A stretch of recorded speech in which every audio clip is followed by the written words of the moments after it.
कवरदा हरिविठ्ठल श्री ज्ञानदेव तुकाराम सद्गुरु ज्ञानेश्वर महाराज की जय। जगद्गुरु तुकाराम महाराज की जय। रामकृष्ण हरी। चातुर्मासाच्या पवित्र कालखंडामध्ये आपण सारेजण संत वाङ्मयाचं चिंतन करीत आहोत, अभंगावर निरूपण करीत आहोत। आषाढ शुद्ध एकादशीला चातुर्मास प्रारंभ झाला आणि आज कार्तिकी एकादशीचा परमपवित्र दिवस, चातुर्मासाची आता सांगता होते आहे। या 4 महिन्यामध्ये आपण विविध विषयावर काही चिंतन केलंय, मनन केलंय, अभ्यास केलाय। आज कार्तिकी एकादशीचा महन्मंगल असा पर्वकाळ। आजच्या एकादशीला प्रबोधिनी एकादशी असं म्हणतात। 12 महिन्यामध्ये ज्या 24 एकादशा येतात, या प्रत्येक एकादशीला एक स्वतंत्र असं नाव आहे। आषाढी एकादशी जी आहे तिला देवशयनी आषाढी एकादशी असं म्हणतात। त्या दिवशी देव निद्रिस्त होतात अशी भावना आहे। काकड आरती सुरू होते, शेजारती सुरू होते, देवाला शय्या दिली जाते। सकाळी देवाला काकड आरतीचे अभंग म्हणून उठवलं जातं आणि प्रबोधिनी एकादशी जी आहे, या एकादशीच्या दिवशी देव जागृत होतात, देव उठतात अशी भावना भक्तगणांमध्ये असते। आता चातुर्मास पूर्णत्वाकडे जात असताना आजची कार्तिकी वारी, वारकरी संप्रदाय हा नियम पाळणारा संप्रदाय अशी त्याची ख्याती आहे। जेणे विठ्ठल मात्रा घ्यावी तेणे पथ्ये सांभाळावी। या पथ्यांमध्ये, या नियमांमध्ये वारी करणं हा मुख्य नियम आहे। आणि वारीमध्ये ज्या प्रधान 4 वाऱ्या आहेत, त्यामध्ये आषाढी, कार्तिकी, माघी वारी आणि चैत्री वारी अशा 4 एकादशा, त्यातही या 2 प्रधान वाऱ्या आहेत। आषाढी निकट आला कार्तिकीचा हाट असं संत मायबाप्पांनी म्हटलेलंच आहे। आषाढी कार्तिकी विसरू नका मज, सांगत असे गुज पांडुरंग। पांडुरंग परमात्मा स्वतःचं गुज भक्तांना सांगतोय की मी तुमची वाट पाहतो आहे। आषाढी आणि कार्तिकी या दिवशी तुम्ही मला विसरू नका। आणि म्हणून वारकरी आषाढीला पायी वारी करतात, कार्तिकीला वाहनानं, काही लोक पायी वारी करतात, पण पंढररायाच्या दर्शनाला जातात। वारकरी पंढरीचा धन्य धन्य जन्म त्याचा असं संत एकनाथ महाराजांनी म्हटलंय। अर्थात हे जे धन्य जीवन आहे ते नियम अनुसरून आहे। अर्थात तो नियम पाळणारा वारकरी संप्रदाय आहे असं मी आत्ताच म्हणून आलो। माझ्या प्रिय श्रोत्यांनो, यावर्षी मात्र कोरोना विषाणूच्या प्रादुर्भावामुळे आषाढी एकादशीलाही वारकऱ्याला जाता आलं नाही आणि आता कार्तिकी वारीसुद्धा त्याच्यावर निर्बंध आहेत, नियम घातले गेलेत। त्यामुळे देहानं आपल्याला कार्तिकी वारीला जाता येत नाही पंढरी क्षेत्रामध्ये।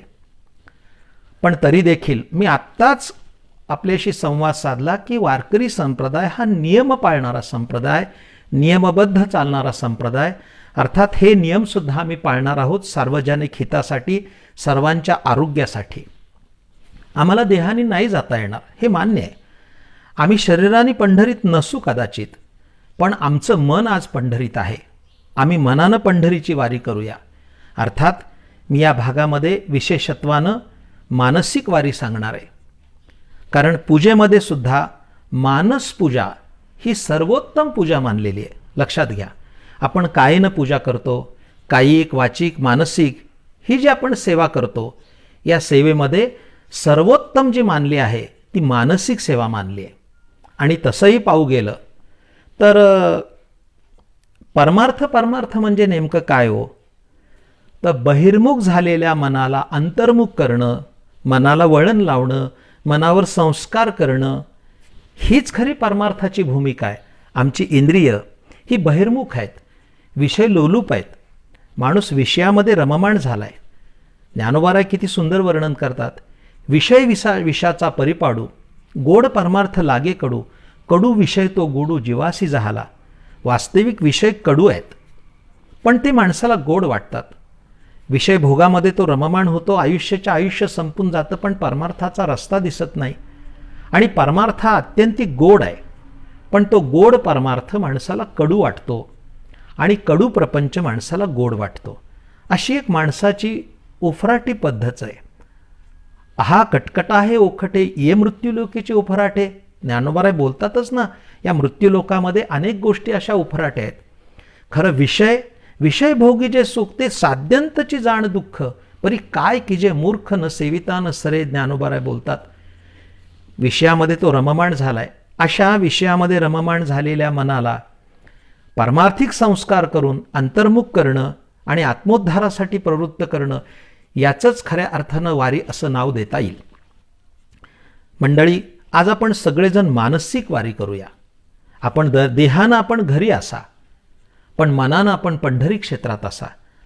पंढरी हे महातीर्थ आहे. बाप तीर्थ पंढरी, भू वैकुंठ महिवरी, भक्त पुंडलिकाचे द्वारी, कर्कटावरी राहिला. हे सर्व तीर्थांचा तीर्थराज असणारं पंढरी क्षेत्र. आम्हाला तिकडे जाता येत नाही आज, पण तरी देखील एक गोष्ट लक्षात ठेवली पाहिजे, आम्ही सर्वांनी मानसिक वारी करूया. मला 100% माहिती आहे की प्रत्येक वारकरी आज कार्तिक एकादशीच्या दिवशी घरात तळमळत असेल. त्याला असं वाटत असेल, कधी पंढरीला मी जाईन. याचाच अर्थ असा आहे की तो देहानं घरात आहे, पण मनानं मात्र तो पंढरीत आहे. त्याचं मन पंढरीरायाच्या चरणापाशी आहे. आम्ही वारी करताना काही वेळेला काही जे अनुभव येतात, खरं हे लक्षात घेतलं पाहिजे मंडळी. मी हे थोडंसं बोलतोय आपल्याशी, हितगुजच करतोय एक प्रकारचं. पंढरीला जेव्हा वारकरी जातात तेव्हा घरातला एखादा मनुष्य वारीला जातो. मग घरातली माणसं त्याला फराळाचे पदार्थ देतात. पायी वारीला जात असल्यामुळे मग तो पूर्वी काय असायचं, पायी वारीला जाताना सेलफोन नव्हते. मग सेलफोन नसल्यामुळे पत्रांनी घरच्यांची खुशाली विचारायची, कारण 3 आठवड्याची वारी, पायी वारी जायचं. मग नंतर फोन आले. मग त्या बूथवर रांगाच्या रांगा असायच्या. घरच्यांशी संवाद साधण्यासाठी माणसं गर्दी करायची. मला त्यावेळेला मोठं नवल वाटायचं. काय व्हायचं, वारीला गेलेला मनुष्य त्याचं मन घरी असायचं. घरच्यांची काळजी तो करायचा. आणि घरातली माणसं, आमचं घरातलं कुणीतरी एक व्यक्तिमत्व पंढरीच्या वारीला गेलंय आणि ते वारी करतंय, म्हणजे घरच्यांचं लक्ष पंढरीकडे असायचं आणि पंढरीला गेलेल्या माणसाचं लक्ष घरी असायचं. असं काही उलटंच घडायचं. आज आपण सगळे घरी आहोत, पण सगळ्यांचं मन पंढरीच्या वारीकडे वेधलं गेलेलं आहे. याचा अर्थ आम्ही सगळे वारी करीतच आहोत. कोणाचीही वारी चुकलेली नाही आहे. कुणी असा गैरसमज करायचं कारण नाही. म्हणून अशा पार्श्वभूमीवर काही चिंतन मी आज मांडणार आहे. आज एक मोठा पर्वकाळ आपल्यासमोर आहे आणि तो कोणता असेल तर जी संत परंपरा महाराष्ट्राला लाभलेली आहे, वारकरी संप्रदायाला लाभलेली आहे, या परंपरेचे एक महान संत, पंढरीरायाचे प्रेमभांडारी, संत श्रेष्ठ बालभागवत श्री नामदेव महाराज यांचा आज प्रकट दिन आहे. आज कार्तिक शुद्ध एकादशीच्या दिवशी संत नामदेवराय प्रगट झाले, अवताराला आले. संतांचे अवतार हे जगाच्या कल्याणासाठीच असतात. जगाच्या कल्याणा संतांच्या विभूती, देहकष्टविती परोपकारे. संत त्याकरता अवतार घेतात. संत अवतार घेतात त्याचं कारण काय, तर बुडते हे जन न देखवे डोळा, येतो कळवळा म्हणून या संत नामदेवरायाचा अवतार झाला. नामदेवरायाचं वारकरी संप्रदायाचं कार्य खूप मोठं आहे. संत नामदेवराय हे खऱ्या अर्थानं प्रचारक आहेत, पण वारकरी संप्रदायाची भगवी पताका त्यांनी पहिल्यांदा महाराष्ट्राबाहेर पंजाबपर्यंत नेली. आज आपण पंजाबमध्ये घुमान शहरात गेला तर त्याची साक्ष आपल्याला पटेल. हातामध्ये भगवत धर्माचा झेंडा घेऊन नामदेवराय सर्वतो दूर अशा पंजाबपर्यंत गेले. तिथं त्यांनी भक्ती संप्रदायाचा पाया लावला. अशा पद्धतीचा ज्यांनी प्रचार केला, संत बहिणाबाईंनी तर म्हटलंय, नामातयाचा किंकर तेणे केला हा विस्तार. विस्तार करण्याचं काम नामदेवरायांनी केलं. नामदेवरायांनी चंद्रभागेच्या वाळवंटामध्ये फड उभा केला आणि त्या फडामध्ये सर्व संत कीर्तन सुखाचा आनंद घेत होते. नामदेव कीर्तन करी पुढे देव नाचे पांडुरंग, जनी म्हणे ज्ञानदेवा बोला अभंग, असं संत श्रेष्ठ जनाबाईंनी लिहिलंय. अशा नामदेवरायांचा आज प्रगट दिन. आज नामदेवराय प्रकट झाले आणि म्हणून त्याचं औचित्य साधत, कार्तिकी वारीचं औचित्य साधत माझ्या समोर जो अभंग आहे तो संत श्रेष्ठ नामदेव महाराजांचा आहे. त्यामध्ये त्यांनी पंढरीचं वर्णन केलं आहे, पंढरीची वारी कसे वारकरी करतात त्याचं वर्णन केलं आहे आणि त्या अभंगाच्या अनुषंगानं आम्ही पंढरीची वारी मानसिक पद्धतीनं कशी करायची याचा चिंतन करणार आहोत. तो अभंग माझ्यासमोर असा आहे. सुखा लागी करिसी तळमळ, तरी तू पंढरीसी जाय एक वेळ, मग तू अवघाची सुखरूप होसी, जन्मोजन्मीचे दुःख विसरसी. माझ्या प्रिय श्रोत्यानो, प्रत्येक प्राणीमात्राला, केवळ माणूसच नाही पण मुंगीपासून ते ब्रह्मदेवापर्यंत प्रत्येकाला सुखाचीच अपेक्षा आहे. कुणालाही दुःखाची अपेक्षा नाही. नाथबाबा बोलतात ना, मजलागी दुःख व्हावे ऐसे कोणी ना भावे जीवे. मला दुःख व्हावं असं कुणालाच वाटत नाही, पण प्रारब्धवशामध्ये दुःख वाट्याला येतं. सुख आणि दुःख याची संमिश्र शिदोरी म्हणजेच जीवन आहे. असं जर असेल तर सुख पाहता जवा पाडे, दुःख पर्वता एवढे, असं होऊ शकतं. पण प्रत्येकाला मात्र सुखाची अपेक्षा आहे. माणसं कीर्तन, प्रवचन, भजन ऐकतात, त्यातसुद्धा श्रवण सुखाचा आनंद घेतात, त्यासुद्धा सुखाची अपेक्षाच आहे. आणि म्हणून सुखाची अपेक्षा असणारा हा जीव सैरभैर इकडं तिकडं पळत असतो, सुखाच्या अपेक्षेनं पळत असतो. पण एक गोष्ट सांगू का, मृगजळ जसं हरणाला फसवतं, त्या मृगाला फसवतं, तिथं पाणी नसतं पण त्याला पाणी दिसतं, तसं हे सुख माणसाला मृगजळ असतं, ते मृगाला जसं फसवतं मृगजळ, तसं हे सुख माणसाला फसवतच आलेलं आहे. माणूस संसारामध्ये सुख बघतो, पण संसारामध्ये कुठेही सुख नाही. दुःख बांधवडी आहे हा संसार, सुखाचा विचार नाही कोठे, हे संतांनी कंठरवानं सांगितलं. संसार दुःखमूळ, चहूकडे इंगळ, विश्रांती नाही कोठे, रात्रंदिवस तळमळ, असं वर्णन केलंय संतांनी. हा मृत्यूलोक आहे. या मृत्यूलोकामध्ये सुख तर लांबच आहे, पण सुखाची साधी कहाणीसुद्धा ऐकायला मिळणार नाही, असा हा मृत्यूलोक आहे. ज्ञानेश्वरी बोलते, वाचा आपण. मृत्यूलोकी सुखाची कहाणी, हे ऐकिजेल कवणाच्या श्रवणी, कैसी सुखनिद्रा अंथुरणी इंगळाच्या. इंगळाच्या बाजेवर सुखाची कल्पना करणं हे जसं मूर्खपणाचं आहे, तसं संसारामध्ये सुखप्राप्ती होणे हे केवळ अशक्य, आणि ती शोधणं म्हणजे मूर्खपणाचं लक्षण आहे. संसारात कुठेही सुख नाही. दुःख बांधवडी आहे हा संसार, मी आत्ताच बोलून आलो. सुखाचा विचार केला तर संसारात सुख नाही आहे. सुख प्राप्त करून घ्यायचं असेल आणि सोलीव सुख प्राप्त करून घ्यायचं असेल, अविनाशी सुख प्राप्त करून घ्यायचं असेल तर काय केलं पाहिजे? तर नामदेवराय वर्णन करतात, सुखालागी करसी तळमळ. सुखासाठी तुझी जर तळमळ होत असेल तरी तू पंढरीसी जाय एक वेळ. तू पंढरीला जा, पंढरी क्षेत्राला जा.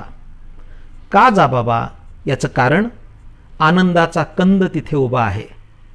विटेवरी उभा आनंदाचा कंद, तुका नाचे छंद नाम घोषे. पंढरीमध्ये आनंदकंद परमात्मा उभा आहे. त्याला सर्व संतांनी जे गौरवलंय शब्दानं, सर्व सुखाचे आगर बाप रुक्मादेवीवर. सर्व सुखाचे आगर म्हणे नरहरी सोनार. सर्व सुखाचे आगर जनी म्हणे सारंगधर. सर्व सुखाचे आगर तो हा उभा विटेवर. विटेवर सर्व सुखाचा आगर आहे. त्याच्या दर्शनानं तुला सुख प्राप्त होईल. आणि परमात्मा पांडुरंग हा सुखरूप आहे. त्याच्याशिवाय सुखरूप कोण आहे? सुखरूप ऐसा दुजा कोण सांगा, माझ्या पांडुरंगा सारिखा जो. संत बोलतात ना. कशासाठी आपण जायचं पंढरीला? तर पंढरीला विटेवर आनंदाचा कंद उभा आहे, सर्व सुखाचा आगर ते आहे. त्याच्या दर्शनानं आम्हाला सुख होईल आणि त्याहीपेक्षा तो त्याच्यासारखं सुखरूप करील, हे लक्षात घ्या. कारण ज्ञानेश्वर महाराजांनी असं म्हटलंच आहे, सर्व सुकृताचे फळ मी लाहीन, क्षेममी देईन पांडुरंगा. बाप रखुमादेव विठ्ठलाची भेटी आपल्या संसाठी करून ठेला. तो अविनाशी आहे, तो आपल्याला अविनाशी करेल. आपण काय करायचं आहे? पंढरीला जायचं आहे. मी आत्ताच बोललो की ही मानसिक वारी आहे. आम्ही मनानं पंढरीला जाऊया. माझ्या प्रिय श्रोत्यानो, मानसपूजा ही सर्वश्रेष्ठ मानली आहे, तशी मानसवारी ही सुद्धा श्रेष्ठ आहे. आपण इथं बसलोत, कदाचित आपल्याला पंढरीला जाण्यासाठी वाहनाची गरज असेल, आपण गाडीनं जाऊ, मोटारीनं जाऊ. पण आज आम्ही इथं शांत बसलो एखाद्या आसनावर ध्यानस्थ, आणि आपण केलेल्या पंढरीच्या वारीचं चिंतन केलं तर मन आमचं पंढरीत जाणार आहे. आम्ही पंढरीला गेलो, पंढरीच्या वाळवंटात नाचलो, असं आम्हाला चित्र दिसेल. तुम्हाला खरं सांगू, संत श्रेष्ठ तुकोबारायांचा एक अभंग आहे. त्यांनी मनाला उपदेश केलाय. मना एक करी म्हणे मी जाईन पंढरी, उभा विटेवरी तो देखेन सावळा. हे मनाला सांगितलंय, देहाला सांगितलेलं नाहीये. मना एक करी म्हणे मी जाईन पंढरी, उभा विटेवरी तो देखेन सावळा. हे मना, तू पंढरीला जा. मनाला उपदेश केलाय. संतांनी कधी जनाला उपदेश केला तर कधी मनाला उपदेश केला. तसं संत मनाला उपदेश करतात, मना तू पंढरीला जा. आपण सुद्धा आपल्या मनाला सांगायचं, बा मना, आज माझं एक तू काम कर आणि तू पंढरीच्या वाटेला लाग. तरी झडझडोनी वहिला निघ, ये भक्तीचे वाटे लाग, जिया पावसी अव्यंग निजधाम माझे. हे मनाला सांगायचं आणि डोळे मिटून मनानं पंढरीत प्रवेश करायचा. पंढरीची गोपुरं पाहायची, पंढरीचे ते सगळं वाळवंट पाहायचं. सगळे वारकरी जमलेत, आम्ही सुद्धा त्यात सहभागी झालो, अशी मानसिक वारी करायची, मानस वारी करायची. लक्षात ठेवा. पुढे काय म्हणतात नामदेवराय, तरी तू पंढरीसी जाय एक वेळ. त्यांनी काय होईल, मग तू अवघाची सुखरूप होसी. तू सुखरूप होशील, कारण पांडुरंग सुखरूप आहे, त्याच्या दर्शनानं तू सुद्धा सुखरूप होशील. आणि जन्मोजन्मीचे दुःख विसरसी.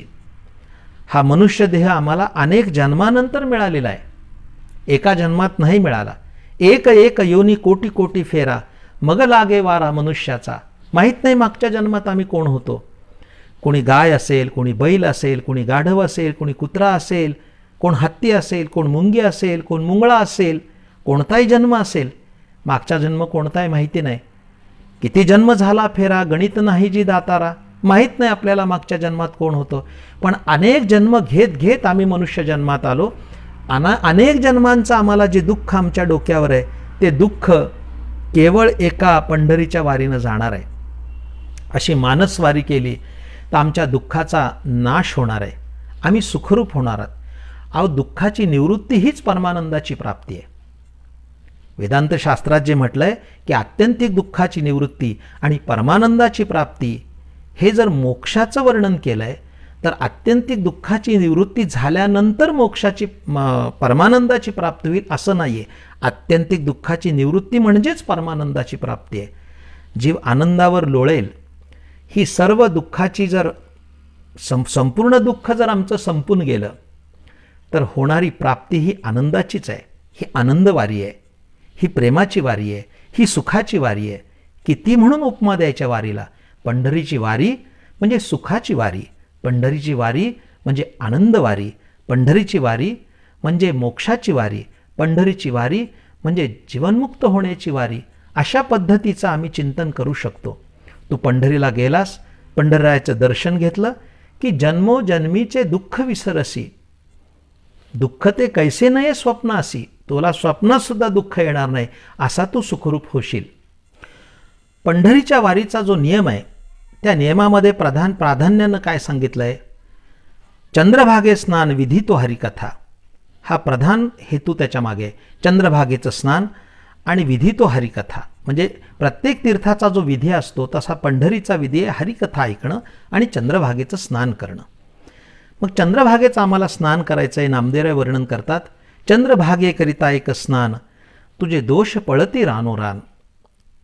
चंद्रभागेचं पुण्य सलिला चंद्रभागा ही मुळात भीमा आहे, पण तिचा आकार चंद्रासारखा झालाय पंढरी क्षेत्रात म्हणून तिला चंद्रभागा म्हणतात. चंद्राचा भाग तिथं हरण झाला म्हणून तिला चंद्रभागा म्हणतात. इंद्राचे दोष नाहीसे झाले म्हणून तिला चंद्रभागा म्हणतात. ही मोठी मोठी आख्यान आहे, विस्तार भयास तो मी सांगत नाही. पण चंद्रभागेमध्ये स्नान केल्यानंतर तुझे सर्व दोष जातील, रानोरान पळतील. आम्ही मानसवारी करताना चंद्रभागेत डुंबूया. मनात चंद्रभागेचं पात्र समोर आणायचं आणि मानसवारी करताना चंद्रभागा संत वाहते आहे, पूर्ण अशी पात्रात वाहते आणि आम्ही सगळे वारकरी त्यामध्ये मुक्तपणानं स्नान करत आहोत. हर गंगे, हर चंद्रभागे, हर नर्मदे असा उद्घोष करीत आम्ही चंद्रभागेचं स्तुतिगान करत आंघोळ करत आहोत, असं आम्ही समोर पाहिलं पाहिजे. अशी आपण एरवी चंद्रभागेत गेलो तर पाण्यानं स्नान करून बाहेर येऊ, पण आज आम्ही मानसवारी करताना चंद्रभागेत किती डुंबू हे नाही सांगता येणार. मनसोक्त आम्ही चंद्रभागेत स्नान करूया, त्या मानसस्नानाचा आम्ही आनंद घेऊया. त्या स्नानानं काय होईल, मन शुद्ध, बुद्ध आणि चांग होईल, दोषरहित होईल, मलरहित होईल, ते अत्यंत चोख असं होईल. मग जयाचे चोखटे मानसी, मी होऊन असे क्षेत्र संन्यासी. मन एकदा चोखट झालं, मन एकदा शुद्ध झालं, मन एकदा विशुद्ध झालं की यवनी गोपाळ राहे तेथे. पांडुरंग परमात्मा अशा चोखट मनामध्येच वास करतो. आम्ही चंद्रभागेचं स्नान करूया, मानसवारीमध्ये चंद्रभागेचं स्नान करूया. पुढे काय केलं पाहिजे नामदेवांनी वर्णन केलंय. लोटांगण घालिता महाद्वारी, महाद्वारामध्ये लोटांगण घालायचं. देवाचं असं गोपूर आहे आणि समोर महाद्वार आहे, त्या महाद्वारामध्ये आम्ही लोटांगण घालणार आहोत. लोटांगण ही एक भक्तीचं खूप मोठं अंग आहे. अनेक भक्त अशी लोटांगण घालत जातात. आपण आरती करतो का नाही, त्या आरतीच्या नंतर जी प्रार्थना येते तो संतश्रेष्ठ नामदेवरायाचाच आज अभंग आहे बघा. कितीतरी लोकांना तो माहीत नाही. आपण म्हणतो पण तो नामदेवरायाचा अभंग आहे हे सुद्धा काही लोकांना माहिती नाही. साधारण अभंग संहिता जी आहे, अभंग रचना जी आहे ती 4 चरणाची असते सामान्यपणानं. पण काही वेळेला अभंग 100 चरणाचे सुद्धा आहेत. छोट्यातला छोटा अभंग म्हणजे 3च चरणाचा. पण एकमेव अभंग नामदेवरायाचा त्याला 2च चरण आहेत. ते कोणते आहेत? घालीन लोटांगण वंदीन चरण, डोळ्यानं पाहीन रूप तुझे, प्रेमे आलिंगीन आनंदे पूजिन, भावे ओवाळीन म्हणे नामा. असा 2 चरणाचा अभंग आहे. त्यात घालिंग लोटांगण आलंय म्हणजे लोटांगण घालायचं. आपलं शरीर असं साष्टांग दंडवत घालायचा देवाला, लोटांगण घालायचं, तिथूनच नमस्कार करायचा. ही लोटांगण ही खूप मोठी भक्ती आहे. लोटांगण घालिता महाद्वारी, कान धरून नाचेन गरुड पारी. आपण मंदिरात प्रवेश केला की तिथं 16 खांबी आणि डाव्या हाताला सुंदर असा गरुडाचा खांब आहे, त्याला गरुड खांब म्हणतात. त्याला आलिंगन द्यायचं. वारकरी पंढरीला गेले की गरुड खांबाला अशी मिठी मारतात. गरुड हे भगवंताचं वाहन आहे, त्याचं प्रतीक तो गरुड खांब आहे. तो सेवेला तत्पर आहे. त्याला नमस्कार करायचा, त्याला आलिंगन द्यायचं. आज आम्ही घरात बसलो असू तरी महाद्वारात जातोय, महाद्वारात आम्ही लोटांगण घातलंय. पंढरीरायाच्या दारात लोटांगण घातल्यानंतर आम्ही पायऱ्या चढून वर आलोय आणि वर आल्यानंतर आम्हाला गरुड खांबाचं दर्शन झालंय. गरुड खांबाला आम्ही आलिंगन दिलंय आणि तिथं असणारी रंगशिळा शेजारी आहे, त्या रंगशिळेवर कान धरून नाचलोय. पांडुरंगाच्या समोर सुंदर असं दर्शन झालंय. घननीळ सावळा समोर दिसतोय. अखिल जगाचं दैवत समोर, जीवीची आजीवा प्रेम भावाची भावा, तुझं वाचून केशवा आणून आवडे. वारकऱ्यांचं आराध्य दैवत पंढरीश परमात्मा समोर दिसल्यानंतर डोळ्याचं पारणं फिटतं. आता कोठे धावे मन तुमचे चरण देखलिया, भाग गेला क्षण गेला अवघा झाला आनंद. आनंद कंद परमात्मा पाहिला, डोळ्याचं पारणं फिटलं. देखिले तुमचे चरण निवांत राहिले मन, असं वर्णन केलेलं आहे. तुमचं चरण पाहिलं, तुमचं मुखमंडल पाहिलं, काय वर्णन करावं. पांडुरंग कांती दिव्य तेज झळकती, रत्नकिळ फाकती प्रभा. तो अनुपम्य आहे, तो मनोहर आहे. त्याच्यासारखं देखणं जगात कोणीच नाही. सुंदर मुख साजरे कुंडले मनोहर गोमटीवो. तो किती सुंदर दिसायला आहे, त्याच्या सौंदर्याची काय शोभा आहे. तुकाराम महाराजांनी आपल्या अभंगात वर्णन केले, सुंदर ते ध्यान उभे विटेवरी करकटावरी ठेवून या. हा प्रसिद्ध अभंग आहे. राजस सुकुमार मदनाचा पुतळा, रवी शशिकळा लोपलिया. नाथबाबा आपल्या भागवतात लिहितात, काय त्याचं सौंदर्य वर्णन करावं. श्रीकृष्णाच्या सौंदर्यापुढे लक्ष्मी भुलोन झाली वेडे. पोटा मदन आले बापुडे, तेत कोणीकडे इंद्रचंद्र. इंद्रचंद्र तेजस्वी आहेत, चंद्रसूर्य तेजस्वीत आहेत, परंतु हा परमात्मा इतका सुंदर आहे दिसायला की लक्ष्मी त्याला भुलली. मदन सर्वांग सुंदर, पण तो पण त्याच्या पोटाला प्रद्युम्न रूपानं आला. तो परमात्मा किती सुंदर आहे, त्याला पाहता क्षणी जो आनंद होतो तो शब्दात व्यक्त करण्यासारखा नाही. आज आमचा घरी वारकरी बसला असेल तरी तो पंढरीरायाचं दर्शन घेताना त्यांना निश्चितच आनंद अश्रू येतील. कारण नेत्री अश्रूच्या धारा कोठे रोमांच शरीरा, अष्टसात्विक भाव जागृत होणं स्वाभाविक आहे. पांडुरंगाचं दर्शन झालं, कान धरून त्या ठिकाणी नाचलं. तो नृत्याचा आनंद खूप वेगळा आणि अलौकिक असा आहे. कान धरायचे याच्यासाठी परमात्मा, आम्ही सगळे सांसारिक जीव आहोत. आमच्याकडनं काही त्रुटी होत असतील, आमच्याकडनं काही दोष घडत असतील, आमच्याकडनं काही चुका घडत असतील, तुकोबारांनी वर्णन केलंय, आपुल्या महिमाने धातू परिसे केले सोने, तैसे न म्हणे माझे आता गुणदोष पंढरीनाथा. पांडुरंगा, आमचे गुणदोष पाहू नकोस, आमच्यावर अखंड प्रेमाचा वर्षाव कर, आनंदाचा वर्षाव कर, अशी प्रार्थना करायची, नमस्कार करायचा, कान धरून नाचायचं, त्याच्या दर्शनाचा आनंद लुटायचा. आणि पुढे फार सुंदर नामदेवाने वर्णन केलंय, भक्ताचं देवावर किती प्रेम आहे. मी आत्ता वर्णन केलेलं आहे, राजस सुकुमार रूपडं पाहिल्यानंतर कदाचित त्याला दृष्ट लागेल, म्हणून नामदेवराय वर्णन करतात, नामा म्हणे उपमा काय द्यावी, माझ्या विठोबाची आलाबाला घ्यावी. अशी आलाबाला घेतात. जुनी म्हातारी माणसं, लहान मुलं दिसली की त्याच्या तोंडावरनं हात फिरवतात, अशी कडाकडा बोटं कानशिलावर मोडतात. अशी माया करणारी माणसं गेली हो आता, तशी दिसत नाहीत. आता असं करणारी माणसं गेली आणि अशी बोटं मोडणारी माणसं आली. द्वेष, मत्सर, असूया यांनी मन सगळं खरकटलंय, भरकटलंय, अशी परिस्थिती आहे. पण देवाचं दृष्ट काढायची, आता काकड आरतीचा समारंभ सुरू आहे, त्यावेळेस बायका त्याची दृष्ट काढतात, फार सुंदर सुंदर पदं म्हणतात. कोणाची झाली दृष्ट तुला माझ्या पंढरीराया, हा भक्तीचा आविष्कार आहे. पंढरीच्या राया तुला दृष्ट झाली, ओवाळते तुला रे देवा संत मंडळी, अशी पदं आळवतात. नामदेवराय तर म्हणतात, नामा म्हणे जीवे करीन लिंबोलोण, विटे सहित चरण ओवाळीन, विटे सहित तुझं चरण मी ओवाळीन. हा भक्तीचा किती मोठा परिपोष आहे, भक्तीचं केवढं मोठं वैभव आहे. अशी पंढरीची वारी आम्ही करूया. आज आम्ही घरी असू, पण मी आत्ता जसं वर्णन केलं, मनानं आम्ही पंढरीत जाऊया, मनानं मुक्त अगदी चंद्रभागे स्नान करूया, लोटांगण घालूया महाद्वारात, गरुड पाराजवळ नाचूया, पांडुरंगाचं दर्शन घेऊया आणि पांडुरंगाची दृष्टही काढूया. अशी मानसिक वारी सर्वांनी करावी, अशी मानसिक वारी सर्वांना घडावी आणि आपलं जीवन आनंदी व्हावं. असं कुणीही मनात आणू नका की आमची कार्तिकी वारी झाली नाही, आमची आषाढी वारी झाली नाही. अरे मनानं परमात्मा आपल्याजवळ आहे, आपण परमात्म्याजवळ आहोत, अशी मानसिक वारी सर्वांनी करावी, आपलं जीवन कृतकृत्य करून घ्यावं, अशी सर्व वैष्णवांच्या चरणी मी नम्र प्रार्थना करतो, त्यांच्या चरणावर मी विनंती करतो. अशी पंढरीची वारी मायबाप्पाने आमच्याकडनं करून घ्यावी आणि आम्हाला आनंद द्यावा. तो आनंद कंद आहे, निश्चित आपल्याला तो त्याच्यासारखं करील.